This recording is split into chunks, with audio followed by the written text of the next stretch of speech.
Bismillahirrahmanirrahim. Assalamualaikum warahmatullahi wabarakatuh.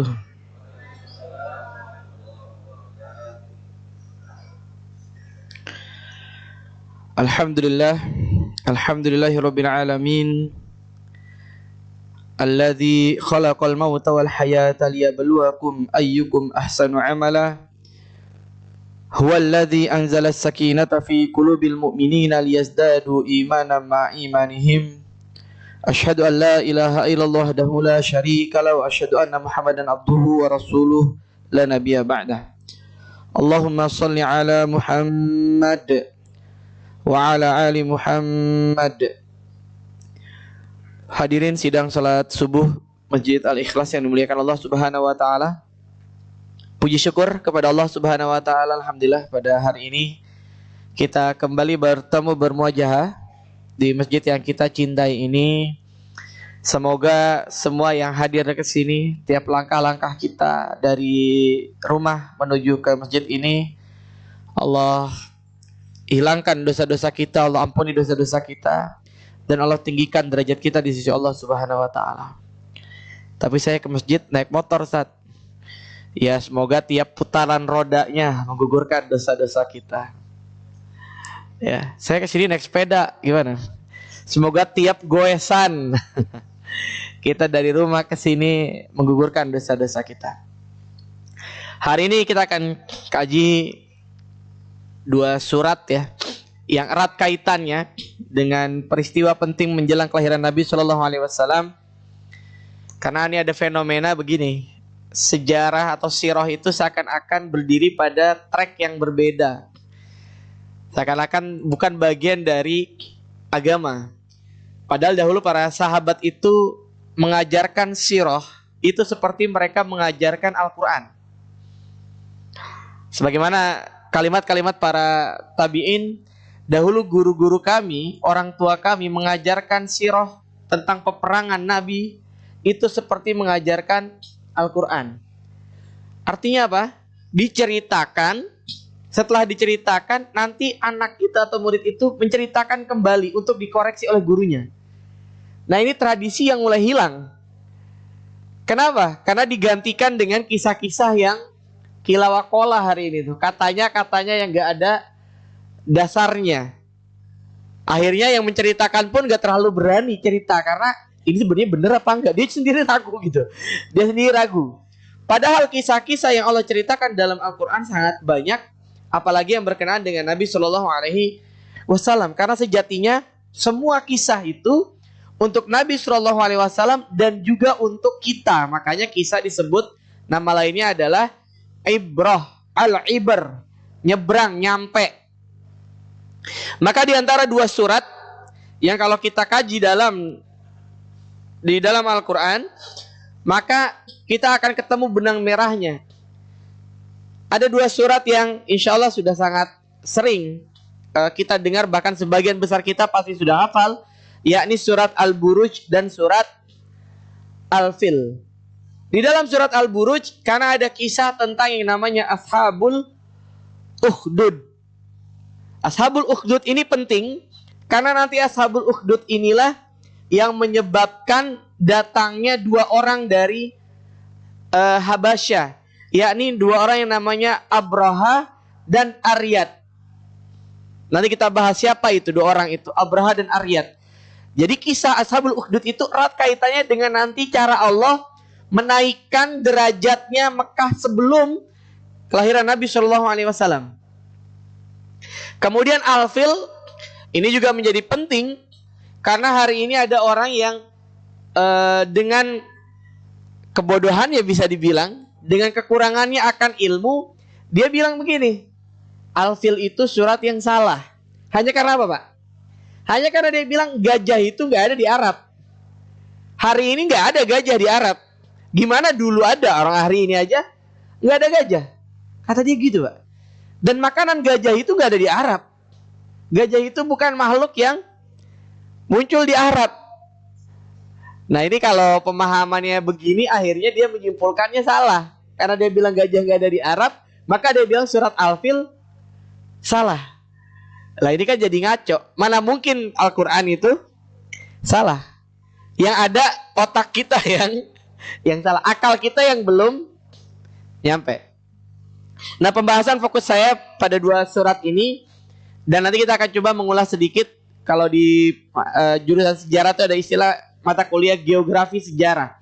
Sejarah itu harus dilihat dari sisi geografisnya juga, dari sisi mappingnya, dari sisi peta dan seterusnya. Jadi berbicara tentang tahun kelahiran Nabi tidak bisa lepas dari Yaman, tidak bisa lepas dari kisah Ashabul Ukhdud, tidak bisa lepas dari yang namanya Al-Qulais yang pernah kita bahas, dan tidak bisa lepas dari penyerangan tentara gajah. Saya mau berangkat dari seorang tokoh yang namanya adalah Zur'ah Zunuwas bin Tuba'a As'ad.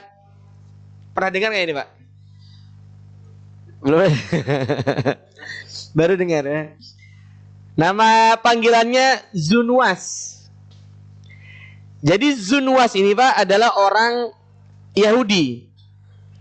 Orang Yahudi yang pada saat itu dia ini menguasai wilayah Yaman. Jadi Yaman ini sebelum nanti jatuh ke tangannya Abraha, Abraha ini Nasrani. Abraha ini Nasrani. Yaman ini dikuasai oleh orang Yahudi. Namanya adalah Zunuwas. Dan nanti kita lihat sejarah. Kalau di luar Islam ketika menguasai sebuah wilayah, pasti dia memaksakan agamanya. Berbeda dengan Islam. Islam kalau sudah memerdekakan sebuah wilayah, menjadi pimpinan la ikraha fiddin. Tidak ada paksaan dalam agama Islam. Ketika Konstantinopel diduduki oleh Muhammad Al-Fatih, tidak ada itu ceritanya Muhammad Al-Fatih memaksakan orang-orang Nasrani pada saat itu untuk masuk Islam. Gak ada, Pak. Tidak ada. Hari ini ketika Islam muncul di Eropa, ketika Islam besar di Eropa dan di Amerika, tidak ada orang masuk Islam karena dipaksa. Mereka masuk Islam dengan sendirinya dan rata-rata karena tertarik dulu dengan masjid. Makanya saya selalu bilang masjid itu harus jadi tempat yang paling menyenangkan. Salah satu yang paling menyenangkan dari masjid itu memang perlu banyak makanan, minuman. Ini nanti ada makanannya nggak nih? Biasanya juga ada nih. Oh ada tuh, tenang. Karena di luar sana ternyata banyak orang datang ke masjid awalnya mau nyobain kebab. Iya. Nasi uduk kalau di sini ya, alhamdulillah. Jadi bukan mau belajar non muslim ya. Ini kita bicara non muslim ya. Mereka datang ke masjid tuh awalnya mau nyobain kebab doang. Dari kebab terjadilah obrolan. Dari kebab kemudian terjadi obrolan. Mereka nanti masuk ke perpustakaan. Dari perpustakaan mereka konseling. Karena di masjid itu ada konselor. Ada konselor khusus non-muslim. Dari situ kemudian mereka mulai yakin dengan agama ini. Mulai goyah dengan agama lamanya. Mereka pulang. Kurang lebih rata-rata seminggu 2 minggu kemudian mereka akan balik. Setelah mereka belajar. Tersentuh dari situ. Mereka balik kemudian hari Jumat biasanya. Mereka kemudian memutuskan menjadi mu'alaf. Dan ini hampir setiap pekan tuh terjadi tuh. Setiap Jumat ada orang seperti ini. Bermula dari apa? Dari kebab. Jadi kadang-kadang memang makanan itu punya pengaruh. Makanya ada istilah di Indonesia itu semakin berisi semakin merunduk. Mau tundukkan seseorang, isilah perutnya. Maka dia akan merunduk. Ada istilah pagar mangkok. Kalau di kampung ada istilah pagar mangkok. Jadi rumah kita nggak ada pagar nih, tapi pagarnya dengan mangkok. Sering-seringlah ngasih makanan. Dan ini kejadian, Pak. Di Ciledug itu dulu 98.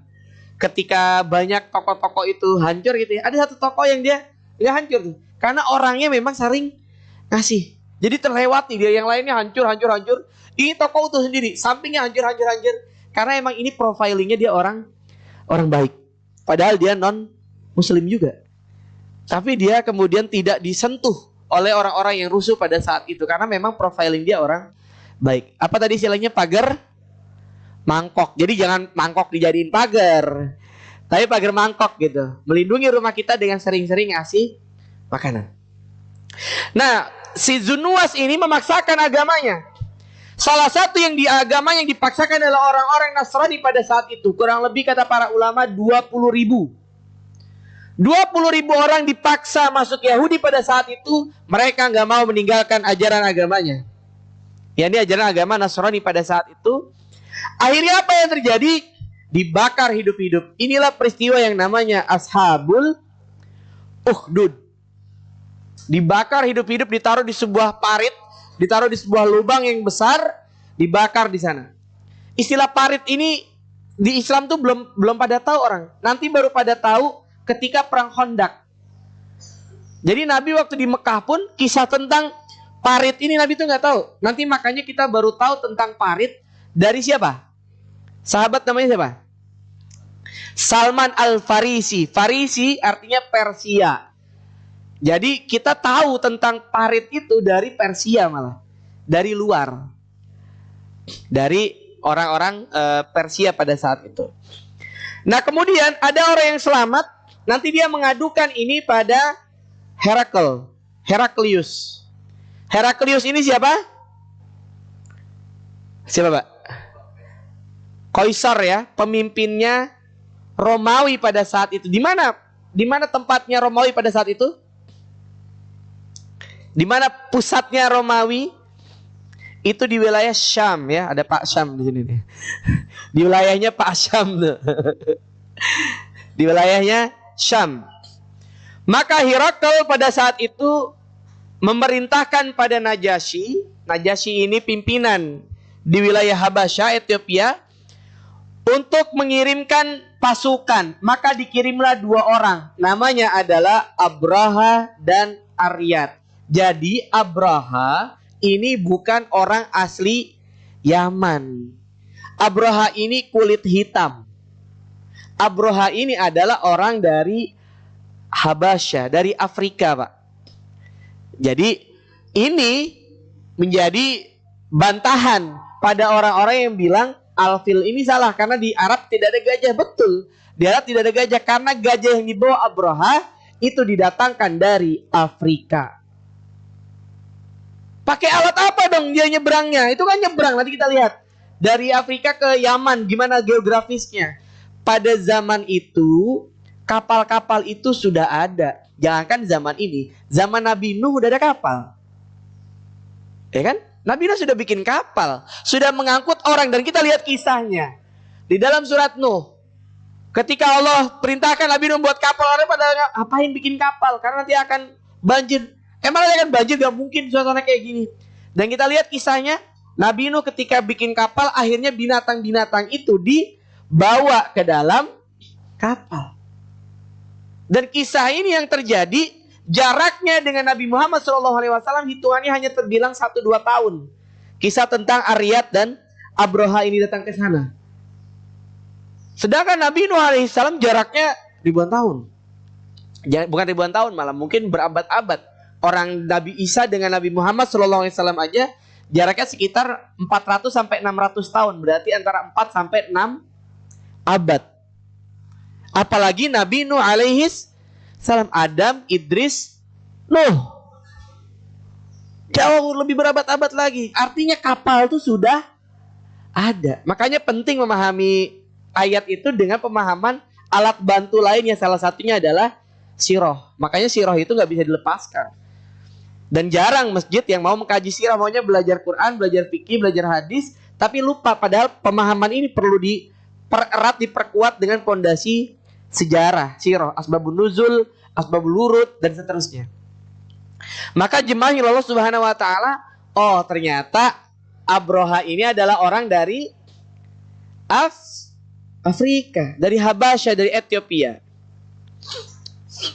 Kita lihat sebentar surat yang sudah kita hafal, Ashabul Ukhdud ya, di dalam surat Al-Buruj. Was-samaa'i dzatil buruj wal yaumil maw'ud wa syahidin wa mashhud. Qutila ashabul ukhdud an-nari dzatil waqud idhum 'alaiha qud wa hum 'ala ma yaf'aluna bil mu'minina syuhud. Dan seterusnya. Allah di sini bersumpah demi langit dan gugusan bintang dan hari yang dijanjikan dan yang menyaksikan dan yang disaksikan. Kemudian binasalah kata Allah Subhanahu wa taala orang-orang yang membuat parit yang berapi dengan kayu bakar ketika mereka duduk di sekitarnya sedang mereka menyaksikan apa yang mereka perbuat terhadap orang-orang yang beriman. Allah sebutkan orang yang beriman karena orang Nasrani itu sejatinya orang yang beriman. Pada masanya dia benar. Sebelum Nabi Muhammad SAW datang, maka orang Nasrani, pengikutnya Nabi Isa alaihissalam adalah orang yang benar, orang yang beriman. Makanya kita pun waktu itu dukung Romawi, Pak. Surat Ar-Rum. Coba lihat. Ketika perang Romawi dengan Persia, kita dukung siapa? Romawi. Mereka benar pada masanya. Ingat ya. Benar pada masanya. Begitu Nabi SAW datang mendakwahkan Islam, maka mereka harusnya masuk ke dalam agama Islam. Jadi mereka benar pada masanya. Aslinya mereka orang yang beriman. Dan Allah membela mereka. Apa yang terjadi kemudian? Ini ilustrasi Ka'bah ya pada zaman baheula. Jadi kiswahnya ini pernah berganti-ganti ya, pernah berganti-ganti. Bahkan kalau lihat di sirah itu dulu sering banyak tulisan-tulisan. Kenapa di kiswah ini hari ini ada tulisan-tulisan? Ternyata ada sejarahnya itu, Pak. Dulu itu juara-juara syair karena sering ada konferensi penyair di sana. Sering ada lomba-lomba syair di Mekah. Nah, juara-juara penyair itu sering namanya dituliskan di Ka'bah. Jadi kebanggaan banget tuh. Terus syair-syair yang indah sering dituliskan di situ. Kalau sekarang kutipan-kutipan ayat di kiswah Ka'bah kalau kita perhatikan tuh banyak kutipan ayat. Kalau dulu itu nama-nama orang, nama syair-syair yang bagus itu dituliskan di kain kiswah itu. Jadi pernah beberapa kali ganti model ya. Setiap tahun kiswah diganti gak? Setiap tahun diganti. Kapan digantinya biasanya? Menjelang wukuf. Jadi ketika musim haji itu menjelang wukuf, maka kiswah itu diganti karena ketika wukuf semua jemaah itu fokus ke sana, ke tempat wukuf. Maka saat itulah kiswah diganti karena tidak ada yang tawaf. Jadi ketika musim haji setiap tahun kiswah itu diganti. Ketika diganti, ada yang naik ke atas Ka'bah nggak? Ada yang naik nggak? Ada. Ini menandakan apa? Kita tidak menyembah Ka'bah. Karena ini ada orang yang fitnah. Orang Islam sama aja kok sama agama lainnya. Dia bilang gitu. Buktinya apa? Mereka nyembah batu. Nyembah Ka'bah. Kalau kita nyembah Ka'bah, nggak mungkin tuh Ka'bah diinjek-injek, betul? Nggak mungkin ada injek-injek Ka'bah. Karena kita memang tidak menyembah Ka'bah. Ka'bah hanya patokan kiblat kita. Sepakat ya? Jemaah yang dimuliakan Allah Subhanahu wa taala. Nah, kita lihat geografi sejarah sedikit ya. Ini Saudi Arabia, Yaman itu ada di bawah. Ya. Kalau dilihat peta berarti kalau atas apa nih? Arah apa? Anak-anak, kalau ke atas apa nih? Namanya arah apa kalau ke atas? Utara. Kalau ke bawah? Selatan ya. Simpel ya pokoknya. Atas utara, bawah itu selatan. Nah, Yaman itu di bawah, Afrika itu ada di sampingnya. Afrika itu di sampingnya. Maka kalau dari Afrika mau pergi ke arah Jazirah Arab, maka dia perlu nyebrang. Ya, perlu menyeberangi. Dan pada saat itu sudah memungkinkan karena armada kapal-kapal itu sudah ada. Kapal-kapal dagang itu sudah ada. Gitu ya. Jadi kapal-kapal itu sudah ada, walaupun kapal-kapal itu memang masih mengandalkan angin. Jadi kenapa kalau pelayaran itu bisa berhenti di sebuah tempat sekian bulan? Karena itu mengandalkan angin. Angin di lautan itu berubah, kadang ke timur, kadang ke barat. Nah, mereka yang ahli-ahli di bidang kelautan itu sudah paham. Maka ketika mereka arahnya ke timur, kemudian berhenti di sebuah tempat, 2 bulan ke depan, ini arah angin akan ke barat, maka mereka nggak akan berlaut dulu. Mereka akan tinggal sementara di situ. Makanya orang kalau berlayar pada saat itu bisa berbulan-bulan bahkan bertahun-tahun. Karena apa? Karena kondisi angin. Kalau anginnya lagi nggak ke arah yang sama, ya dia nggak berangkat, Pak. Karena kalau dia berangkat, nanti dia bukan nyampe ke tujuannya, dia malah balik lagi. Maka ketika dia tinggal di situ, ada yang kemudian sempat kawin, ada yang sempat menikah, ada yang berdagang, ada yang malah kemudian betah, akhirnya nggak pergi-pergi. Maka dulu daerah maritim lebih maju daripada daerah agraria. Karena orang-orang maritim itu pertemuannya internasional, sudah sering ketemu dengan orang-orang asing. Gitu ya, Pak. Jadi ini dari sini mereka berangkat dari Afrika, mereka berangkat menuju ke Yaman. 2 orang tadi, siapa namanya? Abraha dan Aryat. 2 orang ini berangkat, dan kedua orang ini adalah orang yang hebat, punya pasukan yang kuat-kuat. Nah, saya agak highlight Yaman. Yaman ini negeri yang perlu kita perhatikan nanti, Pak. Pertama, di Yaman ada Aden. Dan nanti juga dari Yaman juga keluar tanda-tanda akhir zaman itu api dari Yaman.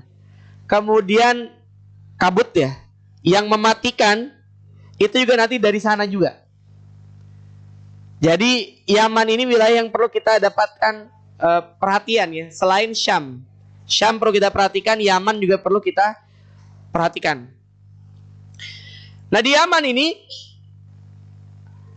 ada tempat yang tadi kita sudah bahas, peristiwa Ashabul Ukhdud. Penguasa tersebut membakar orang-orang yang tidak mau keluar dari agamanya dan memeluk agama penguasa tadi, Yahudi. Dibakar hidup-hidup. Dan hari ini tempatnya masih bisa kita temukan. Peninggalan-peninggalannya masih ada. Tempat parit yang dulu dibangun buat membakar orang-orang yang namanya Ashabul Ukhdud tadi, peristiwa Ashabul Ukhdud. Nah, ini ya tadi saya sampaikan, ada yang mengadu minta bantuan Romawi, akhirnya diutus dari Habasyah, karena Habasyah yang paling dekat.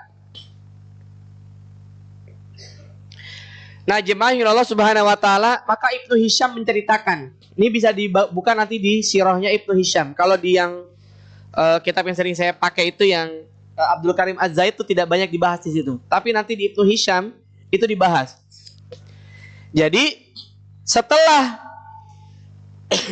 Afrika ini ya, Habasyah ini pada saat itu menguasai Yaman, maka muncullah konflik antara siapa? Abraha dengan Aryat. Biasa ya, tidak boleh ada 2 matahari. Terjadi konflik Abraha dengan Aryat ini. Tapi gentlenya mereka, nih hebatnya mereka, ketika berperang, mereka bilang begini, kita yang berantem aja berdua, nggak usah pakai pasukan. Ini hebat, Pak. Karena apa? Kebanyakan orang itu proksi. Yang berantem tuh siapa? Yang diadu siapa? Contoh, Indonesia lah, nggak usah jauh-jauh. Maluku Utara, yang berantem Ternate, Tidore. Padahal kalau kita baca sejarahnya, yang mengendalikan berantem ini siapa? Portugis sama Spanyol. Spanyol provokasi Tidore, Portugis provokasi Ternate. Yang berantem kita. Perjanjian Gianti, Yogyakarta, Surakarta. Yang punya kepentingan siapa? Belanda. Yang berantem siapa? Kita. Makanya para ilmuwan hari ini bilang ada yang namanya middle trap. Kita ini dijebak. Indonesia ini dijebak agar berada dalam jebakan pertengahan, middle trap.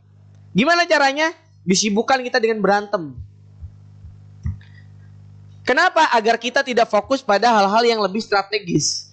Disibukkan kita dengan berantem sesama kita, konflik horizontal. Saya sering merenung gitu.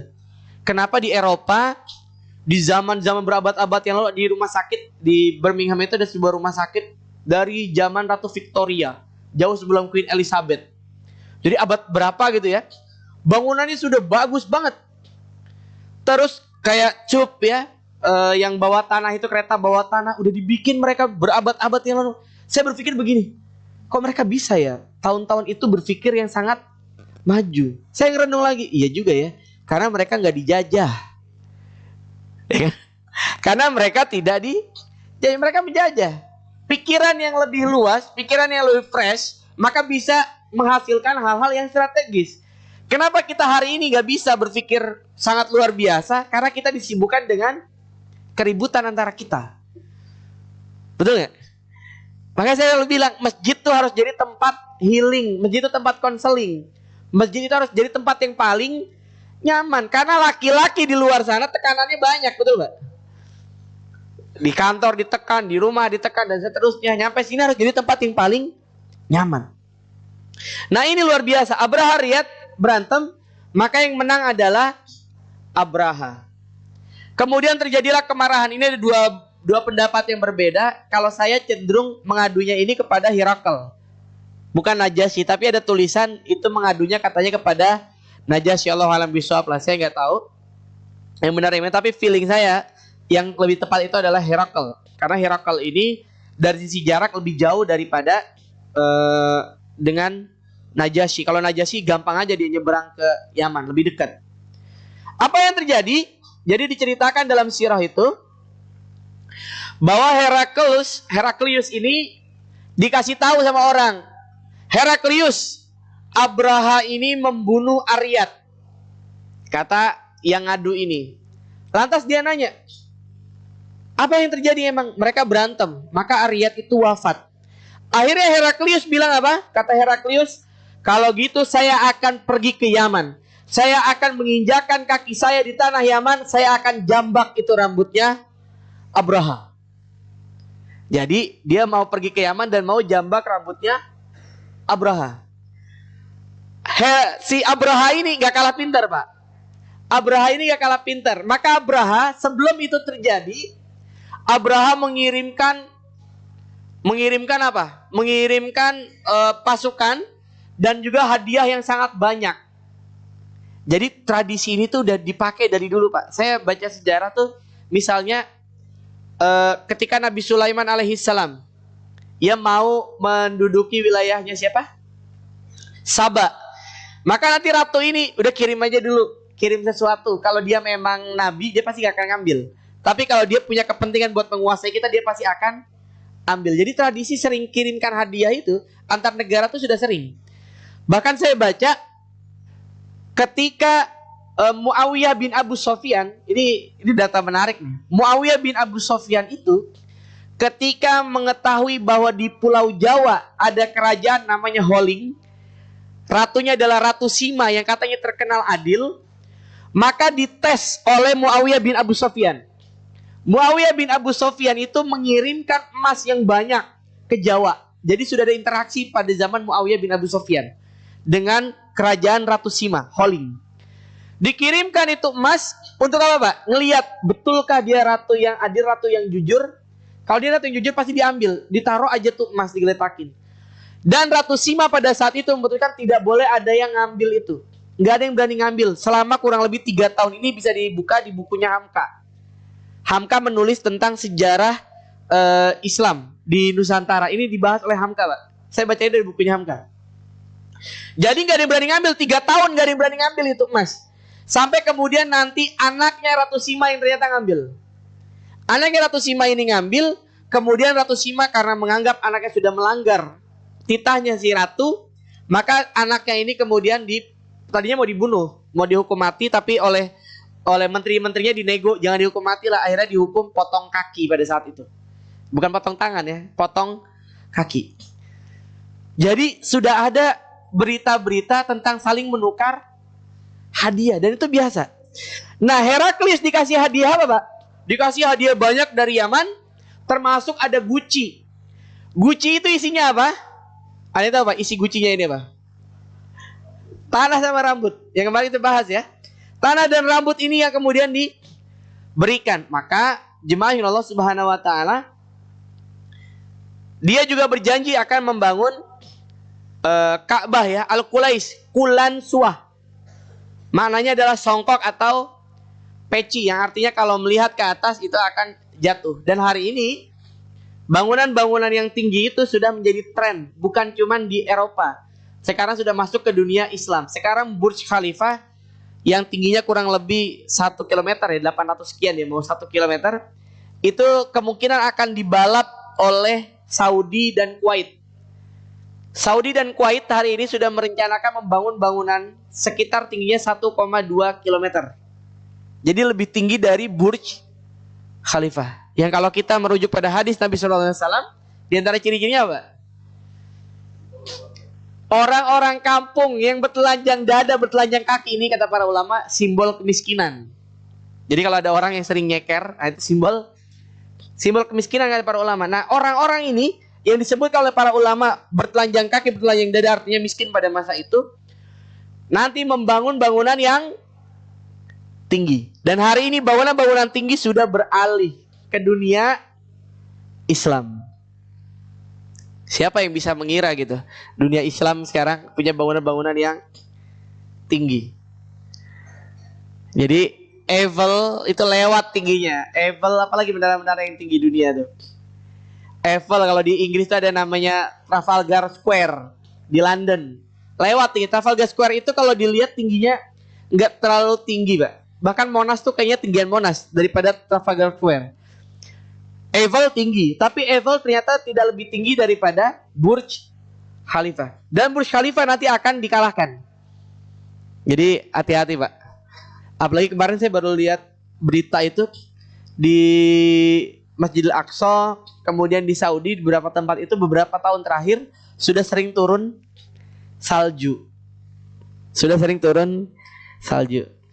Allahu alam, kita nggak tahu. Yang pasti memang jarak kita dengan hari kiamat pasti makin dekat. Nggak mungkin makin jauh, nggak mungkin. Pasti makin dekat. Nah ini ya, nanti bisa dibuka di buku apa tadi saya bilang? Sirahnya Ibnu Hisham. Sirah Ibnu Hisham, nanti dicari kalau ada yang belum punya bukunya. Itu lebih detail karena Syekh Al-Mubarakfuri yang kekini-kinian ya, ulama yang kekinian Al-Mubarakfuri, Rahiqul Maktum, kemudian Profesor Dr. Abdul Karim Az-Zaid, tetap nginduknya banyaknya ke Sirah Ibnu Hisham. Jadi memang salah satu kitab induk dalam Sirah Nabawiyah adalah Sirah Ibnu Hisham. Nanti kisah ini ada di sana, Pak. Maka berangkatlah mereka untuk menuju ke Ka'bah. Yang kita sudah tahu bahwa awalnya itu karena Al-Qulais itu dikotori dengan kotoran, ya, pakai kotoran manusia. Kemudian nanti Abraha itu marah dan mau datang ke Ka'bah, menyerang Ka'bah. Nah, jemaah yang Allah Subhanahu wa taala, ini saya dapat jalur berangkatnya dari Yaman, dari San'a menuju ke Ka'bah, dan nanti ada yang terjadi di Al-Mughammas ini. Mughammas ini menjadi tempat yang penting. Kalau teman-teman atau jemaah nanti umroh, maka mampirlah ke sini. Ini salah satu tempat orang-orang Quraisy dulu sering beternak. Jadi peternakan orang-orang Quraisy itu ini aja dijabarin gitu aja. Di padang yang luas itu, kemudian hewan-hewan ternak, onta, kambing itu itu aja. Kalau di kita kan sapi, kambing dikandangin ya. Kalau di luar itu ya gitu aja, diambrah ya. Diumbar. Diumbar gitu. Sama kayak di Eropa, itu jadi Shaun the Sheep, yang kartun Shaun the Sheep itu gambaran peternakan di luar negeri kayak gitu, Pak. Jadi diumbar gitu aja, makanya sapi dan kambingnya bagus-bagus. Tapi yang menarik gini, harga daging sapi ataupun kambing yang halal, jadi mereka kan makan sapi juga ya, mereka makan daging-dagingan itu. Yang halal harganya lebih murah atau lebih mahal, Pak? Lebih mahal. Daging halal itu lebih mahal karena ada sertifikasi halalnya, ada petugasnya lebih mahal. Tapi orang-orang non-muslim juga ternyata itu banyak yang lebih memilih daging halal. Saya nanya kan, kenapa? Bukannya harganya lebih mahal? Kata mereka apa? Dagingnya tuh lebih enak. Kenapa lebih enak? Karena kandungan darahnya itu hampir bisa dibilang kecil sekali, sedikit. Kenapa, Pak? Karena disembelih. Saya tuh baru tahu malah di sana. Kalau di sana ternyata bukan disembelih tapi disetrum dulu sama dia. Dipingsanin. Kalau sama orang Islam disembelih. Nah, sekarang di mereka dibuatnya begini. Jadi sapi itu ditaruh di sebuah tempat yang kayak besi gitu. Maka kemudian diikat, baru besinya itu dibalikin. Jadi untuk membunuh sapi bisa cukup 1-2 orang. Saya kemarin ceritain di kota wisata katanya rencana mau bikin kayak gitu juga tuh di Darussalam. Nah bisa jadi inspirasi tuh. Bentuknya tuh kayak besi-besi gitu. Sapinya dimasukin, tadi diikat-ikat, jadi cuman nggak butuh banyak orang gitu. Kalau sekarang kan butuh banyak orang tuh ya, buat sekedar ngejatohin sapi. Ternyata udah ditemukan alat-alat kayak gitu tuh. Jadi cuma ditaruh, langsung ditidurin, baru tinggal di sembelih. Jadi mereka ternyata lebih senang daging halal. Fitrah Pak, fitrah. Ternyata mereka lebih senang malah daging halal. Nah jemaah yang Allah Subhanahu Wa Taala, berangkatlah Abraha ini menuju ke sini, maka di tempat yang namanya Al-Mughammas, ini yang tadi saya buat sini ya, Al-Mughammas. Ini nanti unta-untanya Abdul Muthalib ini diambil oleh Abraha. Tapi dalam beberapa catatan sirah ternyata bukan untanya untanya Abdul Muthalib aja. Sepanjang perjalanan dari Yaman menuju ke Saudi, ke Mekah, mereka memang merompak terus. Merampok berbagai tempat. Maka ada tulisan menarik dari Profesor Abdul Karim Az-Zaid. Kata beliau apa? Ini menandakan memang orang Arab aslinya itu terpecah-pecah. Nggak ada penyatuan. Mereka itu aslinya memang orang yang gampang tersulut. Sumbu pendek. Orang Arab tipikalnya tuh, orang Arab tuh gampang tersulut. Maka kehadiran Islam mempersatukan. Kehadiran Al-Quran mempersatukan. Karena bahasa Arab kan juga ada tingkatan-tingkatannya. Bahasa Arabnya orang Saudi dengan Mesir beda. Bahasa Arabnya orang Mesir dengan orang Sudan beda. Walaupun perbedaannya pada beberapa kosakata dan konsep-konsep gramatikal bahasanya. Tapi kehadiran Al-Quran mempersatukan bahasa itu. Keren kan? Jadi Al-Quran itu mempersatukan bahasa. Ada pergeseran, iya. Kayak kemarin saya sempat posting tuh. Karena ada orang bikin flyer tentang kohwah. Cuman karena memaknainya salah, ini pelajaran penting. Memaknai teks, memaknai hadis tanpa belajar sirah. Nanti ini salah satu bahayanya kayak gini, Pak. Kohwah ini mengalami pergeseran. Kohwah itu hari ini kopi. Tapi kohwah dulu dipahami bukan kopi. Karena nanti menjadi kopi itu ketika sudah ada pertemuan kebudayaan, pertemuan peradaban antara Arab dengan negeri-negeri di sekitarnya yang ada tanaman kopinya. Karena di Arab itu dulu nggak ada tanaman kopi. Di mana wilayah kebun kopi di Mekah? Di mana kebun kopi di Madinah itu kurma. Nah jemaah yang Allah Subhanahu Wa Taala, maka kohwah itu dulu adalah semacam sari-sari dari zat-zat, dari makanan, dari minuman gitu ya. Yang sari-sarinya itu gampang memabukkan. Aslinya tuh zatnya tidak memabukkan, kayak kecubung. Kecubung itu kan bukan memabukkan, tapi kecubung ketika diproses dengan proses tertentu bisa bikin mabuk. Kayak tape. Tape itu halal gak? Halal. Tapi sari-sari dari air tape kalau ditahan lama itu bisa bikin memabukkan. Kan gitu. Tapenya nggak haram. Tapi kemudian cairan ini jangan ditiru ya, anak-anak dan malah ditiru. Itu cairannya bisa bikin mabuk. Kecubung, daun kecubung, biji-biji apa saya nggak tahu tuh dari kecubung apanya gitu. Itu bisa bikin mabuk kecubung gitu istilahnya. Nah kohwah ini dulu kayak gitu. Tapi karena dia yang bikin player ini nggak tahu ya, dia apa tujuannya, apa memang karena tidak tahu atau dia sengaja, Allah alam, saya nggak tahu. Dia bilang bahwa orang munafik itu ciri-cirinya adalah minum kopi. Minum kohwah lah. Ini salah fatal, gitu, kesalahan fatal. Makanya saya bilang ini memahami teks tanpa melihat konteks. Padahal yang dimaksud adalah zaman baheula.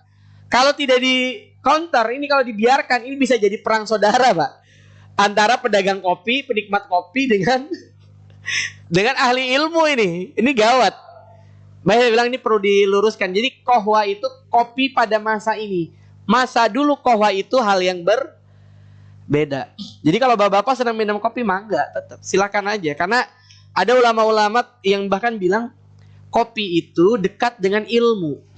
Karena dulu kopi sering digunakan oleh para ulama supaya tidak gampang tidur. Dalam rangka apa? dalam rangka ibadah, dalam rangka membaca dan menulis kitab. Walaupun sekarang agak bergeser ya. Kopi biasa dipakai buat begadang, begadangnya main kartu gitu. Dulu itu kopi itu dipakai ulama untuk apa? Menemani dalam aktivitas belajar. Makanya beberapa pesantren sekarang masih ini, walaupun ada tambahannya biasanya. Rokok ya. Kopi terus temannya adalah rokok gitu. Jemaah Allah Subhanahu wa taala kembali ke sini, maka Allah ceritakan dalam surat Al-Fil. Ya. Maka saya ingin jelaskan sekali lagi, kalau ada di Al-Qur'an yang kemudian kita anggap tidak masuk di akal kita, bukan Al-Qur'annya yang salah. Pasti akal kita yang belum nyampe. Sepakat ya? Pasti akal kita yang belum sampai. Maka tugas kita apa? Belajar, bukan langsung menyimpulkan. Karena para ulama mau menyimpulkan ayat, bukan satu ayat ditafsirkan, tapi dikumpulkan semua ayat, baru diambil benang merahnya. Makanya beberapa jurusan di Saudi misalnya, jurusan Al-Quran, syaratnya itu hafal 30 juz dulu, Pak. Khusus jurusan-jurusan yang berkenaan dengan Al-Quran. Yuk kita baca bareng-bareng ya. A'udzu billahi minasy syaithanir rajim. Bismillahirrahmanirrahim. Alam tara kaifa fa'ala rabbuka bi ashabil fil. Alam yaj'al kaidahum fi tadlil. Wa arsala alaihim tayran ababil tarmihim bihijaratin min sijil faja'alahum ka'asfin ma'kul. Apakah kamu tidak memperhatikan bagaimana Tuhan bertindak kepada pasukan bergajah? Ada berapa gajah yang dibawa oleh Abraha? Ada yang menyatakan 8, ada yang menyatakan 12. Dan satu gajah yang paling besar namanya Mahmud. Mohon maaf ya. Mahmud. Walaupun ada yang bilang itu mungkin ini kali Ustaz ya, akar kata dari mamut. Saya bilang nggak tahu juga, Allahu a'lam, saya nggak tahu. Tapi bisa jadi mungkin bisa dicari akar sejarahnya, karena biasa bahasa tuh punya pengaruh gitu. Kemarin saya itu mengkaji surat Al-Humazah ya. Humazatil lumazah. Kata Ibnu Katsir itu, humazah itu mencela. Humazah itu mencela dengan fisik, lumazah itu mencela dengan lisan. Jadi mencaci maki dengan menggunakan lisan. Di kita ada istilah lemes. Jangan-jangan lemes itu dari kata lamaz. Kalau alam tuh bisa dicari tuh, karena lamaz, humazatil lumazah, al-lamaz. Mencela, meremehkan dengan lisan. Ada istilah lemes. Karena kafir itu diserap oleh bahasa Inggris. Jadi apa? Kafir. Kafir kan orang yang kafir, orang yang masih tertutup hatinya. Kita di rumah ada kasur ditutup pakai bed cover. Cover, penutup. Jadi kafir itu diambil dari kata kafir, pengaruh. Makanya saya selalu bilang, orang Indonesia nggak bisa anti Arab. Karena dengan kehadiran orang Arab, kita jadi kenal adil, jadi kenal adab. Ketuhanan yang Maha Esa, kemanusiaan yang adil dan beradab. Adil, adab, bahasa apa? Arab. Apa artinya? Indonesia tidak mengenal keadilan, tidak mengenal adab sebelum Islam datang. Iya. Persatuan Indonesia, kerakyatan yang dipimpin oleh hikmah. Hikmah bahasa Arab. Kebijaksanaan dalam permusyawaratan, perwakilan musyawarah, perwakilan al-wakil, bahasa Arab. Kita tidak mengenal musyawarah, kita tidak mengenal wakil sebelum ada pengaruh Islam. Jadi bisa nggak kita anti Arab? Ya nggak mungkin. Karena sejarah sudah terjadi, nggak mungkin kita anti Arab. Jadi saya mah maunya Islam ini aja lah, Indonesia gitu ya. Islam Nusantara tak anti Arab gitu, nggak mungkin. Tidak bisa. Ya. Karena itu jadi satu kesatuan. Maka Allah kirimkan ya Toiron Ababil. Para ulama bilang Ada yang menyatakan at-tayran ababil adalah at-tayyur bahr, burung-burung lautan. Jadi ababil ini bukan nama burung, Mbak. Jadi kalau bapak-bapak nyari ke pasar burung, saya mau beli burung ababil, ada nggak? Nggak ada tuh, Pak. Jadi kalau burung kutilang ada, burung hut-hut ada nggak? Burung hut-hut. Burung hut-hut ada. Sampai hari ini burung hut-hut ada, Pak. Burung hut-hut yang luar biasa ya. Satu burung ini bisa mengislamkan satu kampung ya, karena wasilahnya dia kan. Dia ngasih tahu ke Nabi Sulaiman ada satu kampung yang semuanya menyembah matahari. Akhirnya Nabi Sulaiman di sana. Peran satu burung tuh, maka jangan mau kalah sama burung hut-hut. Tapi kalau burung ababil ada nggak? Ada nggak? Nggak ada. Ababil itu maknanya adalah berbondong-bondong. Jadi kalau burung ababil seperti apa? Ya nggak tahu, Allah alam. Makanya para ulama khilaf di kalangan para ulama, burung ini katanya memang tiba-tiba saja muncul, Allah ciptakan burung itu. Ada yang menyatakan warna hijau. Tapi nanti di sirah yang lain burungnya warna hitam. Allah alam, kita nggak tahu. Karena memang definitifnya burungnya hari ini nggak ada. Kalau yang kita tarik mundur lebih jauh, burung hut-hut itu ada. Nanti browsing aja. Burung hut-hut itu ada, burungnya masih ada. Tapi kalau burung ababil Allah alam. Nah, hikmahnya kita lihat. Yang pertama, jemaah Allah Subhanahu wa taala, keagungan Ka'bah. Jadi Ka'bah ini menunjukkan keberadaan sisa-sisa Hanifiyah, ajarannya Nabi Ibrahim alaihissalam. Buktinya apa? Masih ada orang-orang yang mengagungkan Ka'bah. Karena Ka'bah ini Nabi Ibrahim ngapain? Membangun atau renovasi? Renovasinya ngapain? Meninggikan. Makanya bahasanya wa'iz yarfa'. Wa iz yarfa'u Ibrahimul qawaida minal baiti wa Ismailu rabbana taqabbal minna innaka antas sami'ul alim. Jadi Nabi Ibrahim itu meninggikan. Lalu Nabi Ibrahim itu berdiri dalam bahasa Arab artinya kum. Maka tempat berdirinya namanya maqam. Maka di dekat Ka'bah ada namanya Maqam Ibrahim. Itu bukan kuburan Nabi Ibrahim. Tempat berdiri. Di Indonesia Maqam jadi kuburan.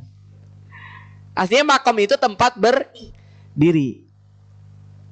Ya, sekarang jadi makam malah identik dengan kuburan. Padahal Maqam itu kalau merujuk pada istilahnya, Maqam itu tempat berdiri. Kan kumuh. Jadi Maqam Ibrahim, makanya di Maqam Ibrahim kalau kita ngintip ya, itu ada apa?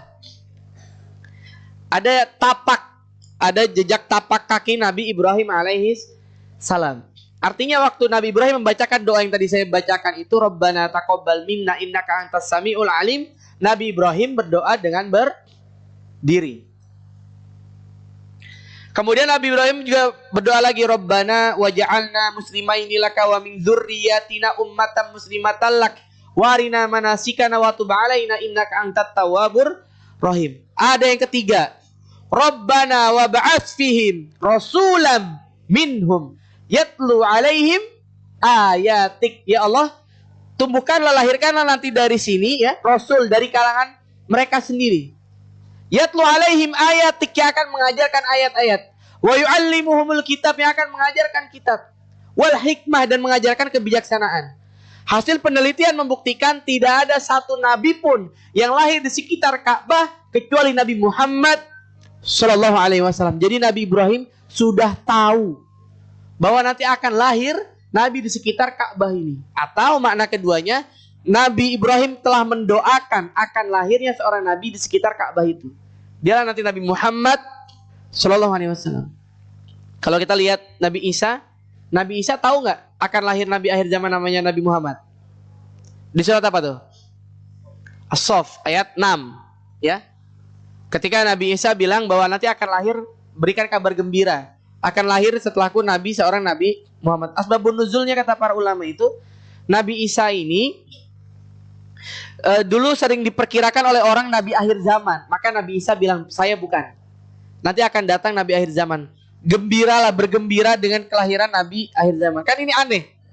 Orang biasanya lahir itu udah lahir dulu baru gembira, betul nggak?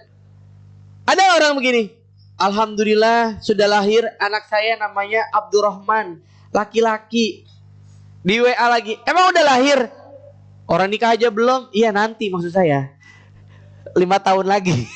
Tapi saya udah bergembira. Ada nggak? Nggak ada. Hanya terjadi pada diri Nabi Muhammad Sallallahu Alaihi Wasallam.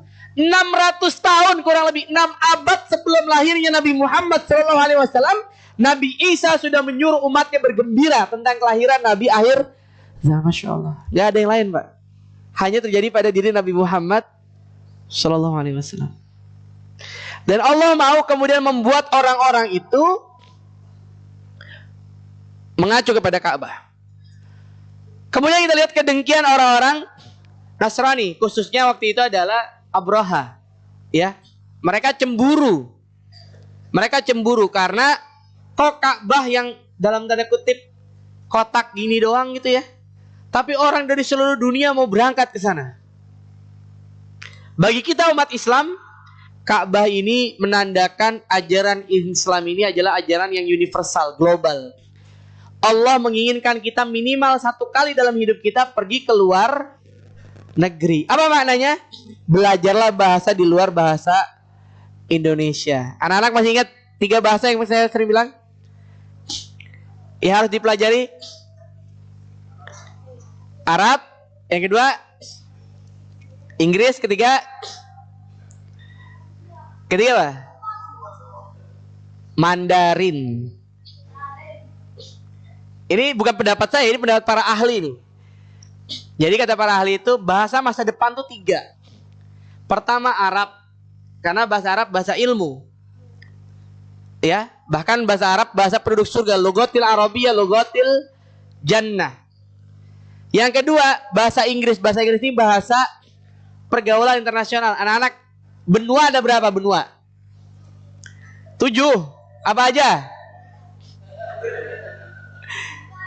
Benua nih ya. Ada benua apa? Asia, Eropa, Afrika, apa lagi? Australia, Amerika. Jadi dari 5 benua ini coba kita lihat. Benua Amerika pakai bahasa apa? Inggris. Benua Australia bahasanya apa? Inggris. Benua Eropa bahasanya apa? Sebagian besar bahasa Inggris, walaupun ada Belanda, Jerman, Prancis, Spanyol ya. Tapi sebagian besar bahasa Inggris, Eropa. Kemudian Afrika, bahasanya apa?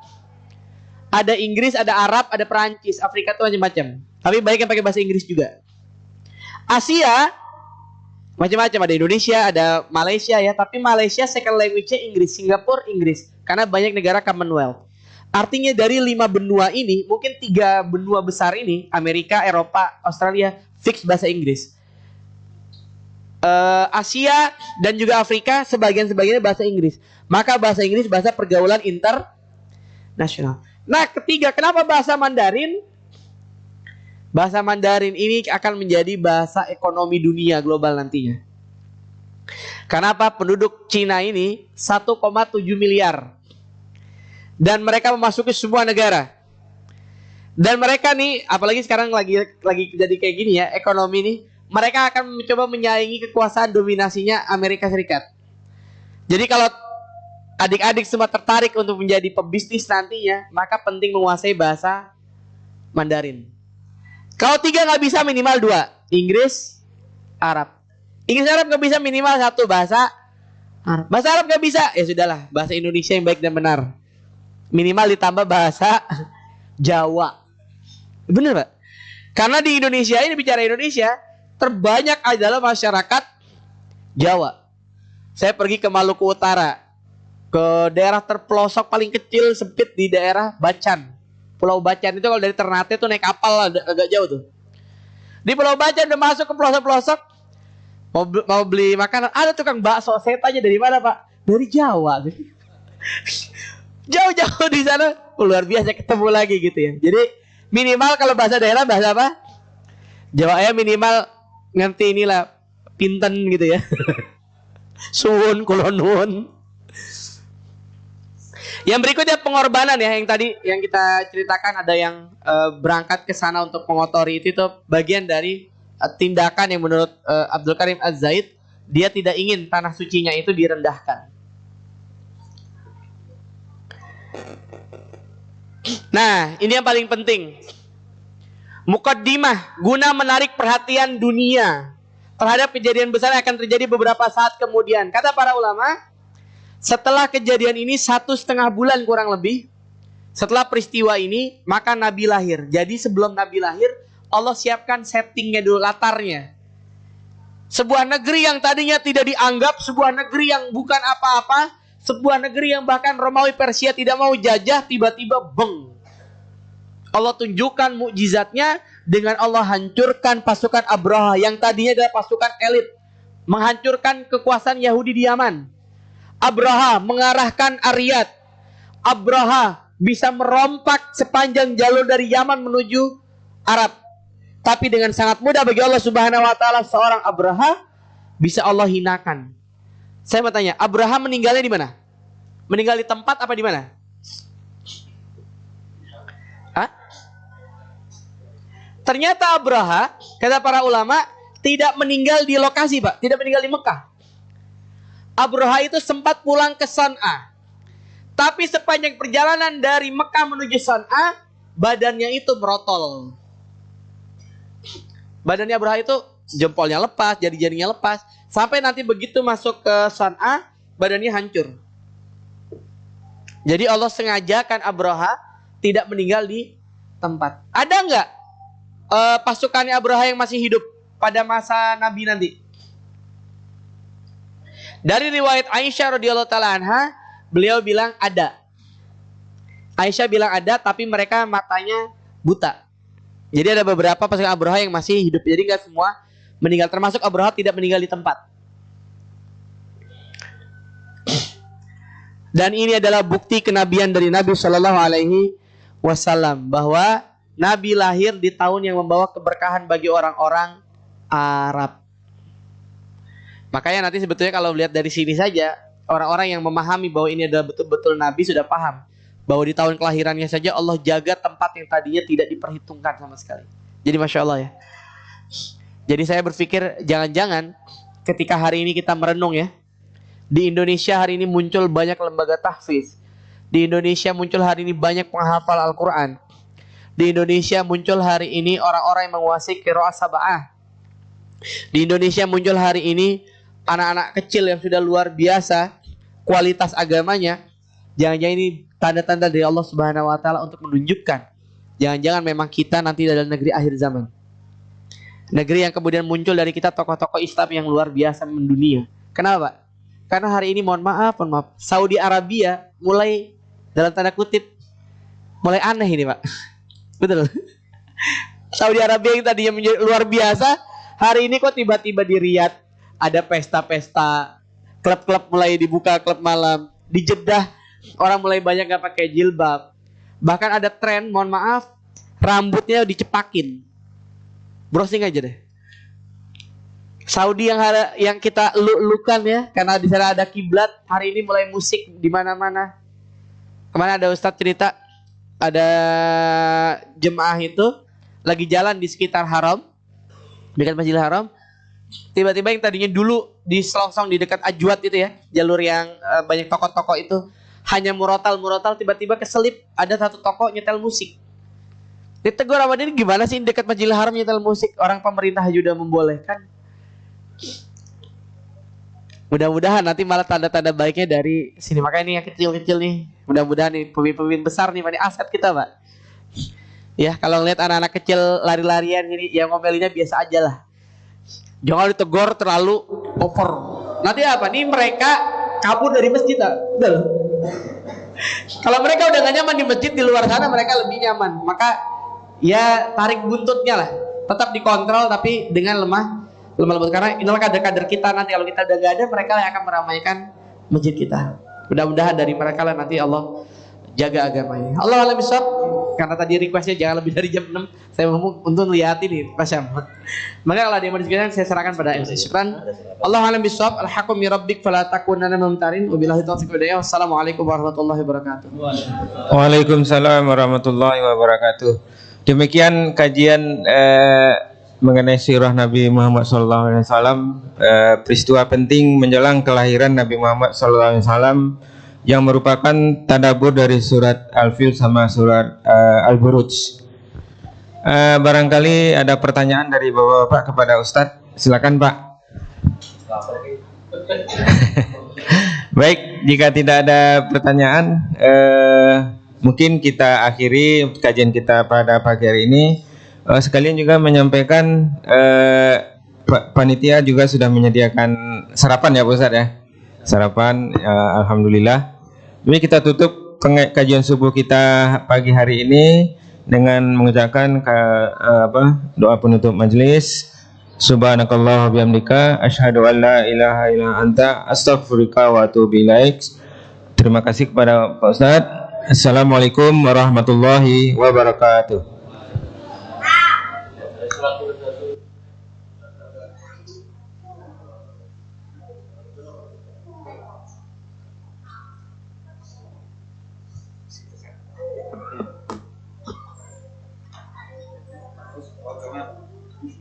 Oh iya.